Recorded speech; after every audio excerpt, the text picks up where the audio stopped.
I made it all the way to the top and back here, and I forgot to hit record.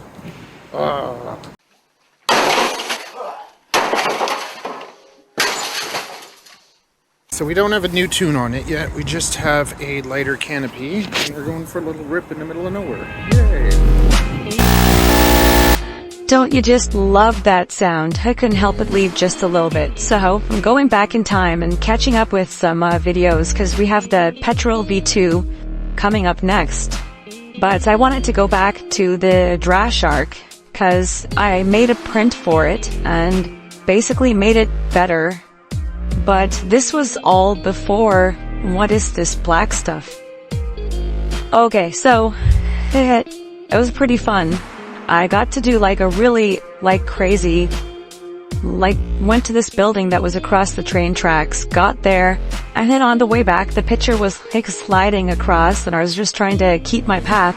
Then we went to Winners, and right outside of Winners there was this building, so I decided to take it for a flight. This is the last flight you will see from the Drashark, because after I took the plugs off and direct soldered it, one of the motors started twitching. I don't know why this seems to be such a problem. If you know why, let me know, but the 1S boards, when you direct solder, or when I do, I always seem to kill one of the ESCs, or one of the ESCs dies.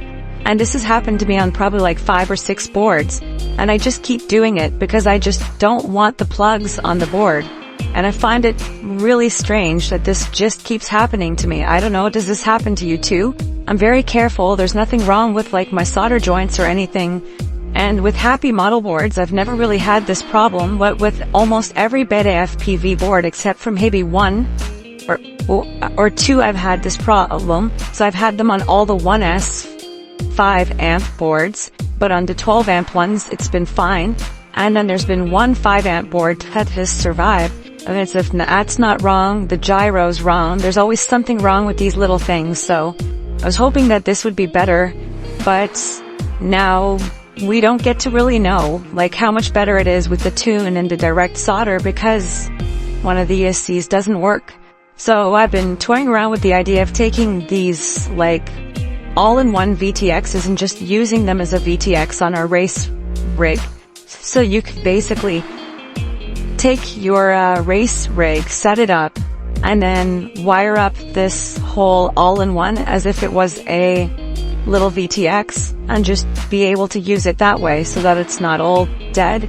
And I still have the one from the Petrol V2, which we're gonna be, I used it at the races. We might take it apart and direct solder it, but I've just been kind of using it as it is. But we have that coming up soon too, even though you got to see some of it from the Tiny Whoop races. And then we have my favorite, the Drac Knight, which is pretty solid so far. So stay tuned, subscribe, and I'll see you for that.